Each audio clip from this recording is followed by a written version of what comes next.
We just saw Jacob Mizarowski.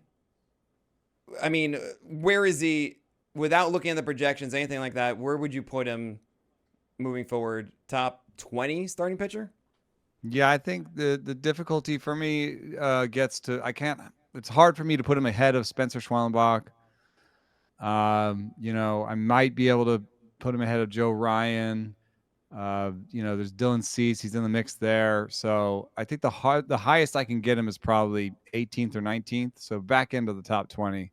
There's just guys ahead of him that are established major leaguers that have been doing it for longer and don't have that slight asterisk of the command issues. What we did see really is honestly not chaos. And that is really the thing that I want to lean into. Watching Hayden Bird song pitch is much more chaotic than what we see from Jacob Mizarowski so far. And it's much better stuff. It's really a guy that has multiple ways to get guys out. Even the changeup, even though it's not inside the zone, is consistent where it's placed. So I do think this is someone that, as he continues through the year, sure, he might have some bouts of it, but I'm not going to go into a start expecting him to walk five batters now. Right. Yeah, I think It's so. it's And I think definitely that a step up from what we expected. he's going to get a confidence boost here going up against Skeens and doing so well. And I could see, command is at least some, huge part confidence. And so just, being able to, set your sights a little bit more middle and just know that your stuff is going to play is going to be a Yeah. big part of it. And then you're going to have in the major leagues, you're going to have the best pitching coach in your organization, and you're going to have the best framer behind the plate in your organization Mm, most of the time. So there's these factors that help you, and then you're away from ABS, right. so that can Definitely. help you a little bit too. Paul Skeens on the other side, he got singled out a bit in that inning. He's not really the big whiff guy that Mizarowski is. And we were talking about this a bit. And I threw out there because you made a really good point saying, like, look, as Skeens goes through his career, he's going to have to focus a little bit more on that sinker. I think that's a really great concept, which then reminded me a little bit of Noah Syndergaard. And how terrible of a comp is that? Well, the reason it works somewhat is that we had shape concerns on the pitching on the fastball. We had shape concerns for Noah Syndergaard. He lost the velo, and it just became and due to injury. So that's an asterisk there. Like, we're not necessarily forecasting the same kind of injury outcomes as we saw for Noah Syndergaard. But the shape concerns, as the velo went away, the shape concerns became a bigger deal, and so.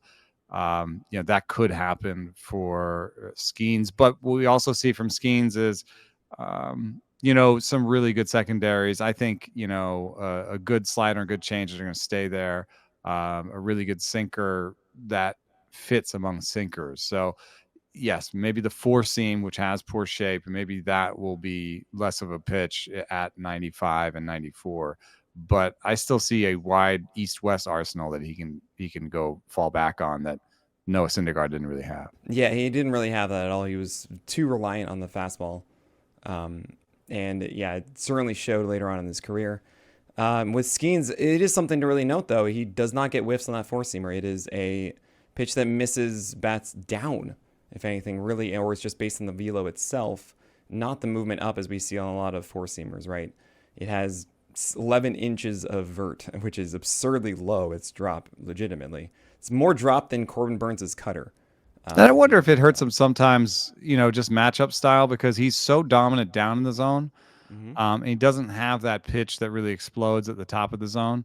So there's certain types of hitters that are going to have an easier time with Skeens, I think, than other types of hitters. And that's something I want to get into with this bat tracking metrics. Oh, yeah, it's a I great think we call. can get a better sense of, like, oh, if you have this kind of tilt, this kind of bat shape, like, you can hit Skeens easier than if you have this kind of bat shape. So I wanted to do some of that research ahead of time, but it's the kind of thing that takes a little time. Absolutely. And all I think about it like the lefty batters. Some of them are like the Brett Gardner types that can just push it other way, like Mm-hmm. slaps to left or then really curls in on the inside.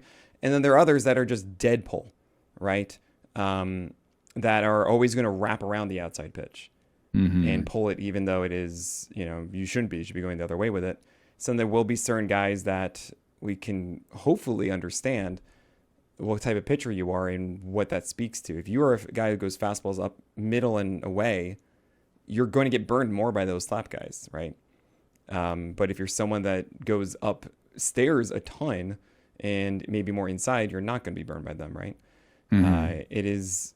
I love that idea. I didn't really consider that before, especially also with you're saying just the tilt of the angle of the bat itself. It makes me wonder a lot about high four seamers also with Skeens if it's coming back down. Guys maybe think they need to get on top of it more, and then they're actually above it too much.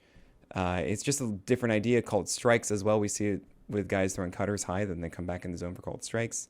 And it's just an interesting thing. You see the illustrator, if you look at, you look at the pitcher list apps or at Savant, all of his pitches were low in the zone. He had just a few high located four seamers, 4 or 5. And then he had all those casted four seamers and sweepers that were not competitive.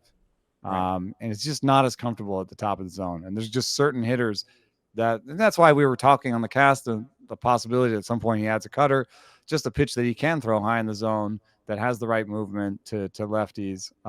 It all depends on if he has the feel for it. Because today he was missing a little bit of feel. He casted a lot of sweepers. There were a lot of sweepers that didn't even really make it to the plate almost. Right. And if you're telling me, hey, I think a guy should add a cutter, I'm on board. It is the year of the cutter.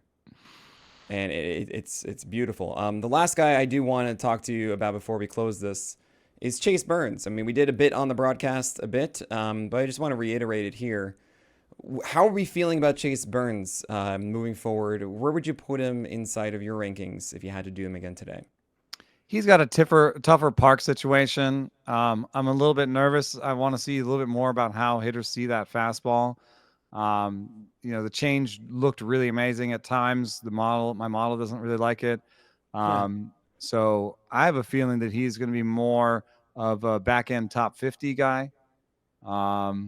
His upside alone will probably keep him maybe in the 40 range. I mean, I just find it, I would find it interesting to like compare him to Gavin Williams. Gavin Williams has a lot of stuff, not as much command, not as much stuff, but with the cutter has been showing command. I think that would be where I would be discussing it, 38, 39, somewhere in there. I'm not going to push Chase Burns as hard. It's an elite slider, but what I have seen from other players in the past is an elite pitch and then some difficulty figuring out how to put the arsenal together around that elite pitch. Is he going to be a guy who throws that elite slider, 90-mile-an-hour slider 40% of the time and hides his fastball? Or is he going to push the changeup? Is he going to throw some right-on-right changeups and be more of a 33 guy? I don't know that he has the fastball necessarily to pull off the Spencer Strider. Yeah. So I think you're absolutely right there. And we call it the Wasker rule.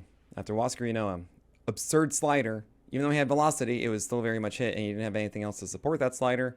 And he got hit harder than expected in that second season. With Chase Burns, the big difference between him and Gavin Williams, I think, is the slider is such a good strike pitch, is all reliable. Yeah. It is a massive difference, too, between the four-seamer and the slider. It's not like a cutter that's called a slider. That is a proper slider with the movement difference. Yeah, and it's 90, and he commands it. He commands it really well. Incredibly well. One of the highest release points, you're saying, or arm angles for Chase Burns, which means that the vert that you see not as effective when you just the raw number of IVB at around 18 or so. It's relative to the arm angle, which means that the perception of the batter, it's not as deceptive. But because that's so high, and then you see the normal slider drop, that is actually now a bigger situation, bigger difference or delta between those two. So that means that the slider is even more effective with that four-seamer, which is a high four-seamer. It's just not going to be the double-digit whiff pitch of Spencer Strider or so. Right. It's going to be hard. It's going to have velocity. It's going to utilize location a lot. Some guys will touch it. You'll be, in Cincinnati, some guys are going to touch it. Home runs will happen. Yeah. With Chase Burns. Yeah. So I like him more than Gavin Williams. I think as we see him more throughout the year, we're going to see, I think, that changeup become more of a thing. We didn't really see the curveball at all. We saw maybe one of them. Yeah. And I'm curious to see how that gets added in as well. But we likely won't see him go 50 to 60% four-seamer, right? We think this is going to be more of a 40% four-seamer guy. Maybe we start seeing sinkers at some point. because that could work pretty well with this too. But maybe it's not the right arm angle for it. We'll see. But I think he's more refined than a lot of rookies that we see. It's just that Jacob Mizarowski is just looking dumb. Just looking dumb. And sometimes you just get dumb guys, and it's great. It's just really fun when they're dumb. But that's going to do it for this live broadcast podcast edition of The Craft. We hope you enjoyed it. We hope you were able to watch it live on playback.tv/pitcherlist. I believe you're able to watch the replay on Playback. So if you missed the live one, it's a lot of fun. We just hung out for a long time talking in the chat, watching the whole game. It's a great time. But and there are parts of this podcast you won't hear because it got a little crazy. We're cutting this up. We're making something work out of it. Yeah, the podcast, yeah. But what can people expect from you soon on The Athletic? I've got a really in-depth piece coming about Logan Webb that I'm doing with Andrew Baggerly. That's going to be really exciting. I've got a piece that I'm working on about makeup that should come out in time for the draft. And before I leave for Germany over the All-Star break, I'm going to drop one more pitcher ranks. So that's what's coming in the next 10 days or so. Have that episode. I'll be in Cape Cod during the All-Star break. Nice. But maybe I will raise a Stein 2,000 miles away. I'll be in Austria actually the month after, believe it or not. For a wedding, which is crazy during the Mozart concert time. It's going to be wild. I can't wait. I'll have a Stein for you there. Maybe. We'll see. I don't drink like Eno does. I can't do it. But anyway, thank you all so much for listening. Thank you so much for the chat here at Playback, for being such wonderful guests. Incredible audience. You can hear them cheering right now. The live audience. But on behalf of Eno Saris, my name is Nick Pollock, and we'll talk about the craft of pitching again next week.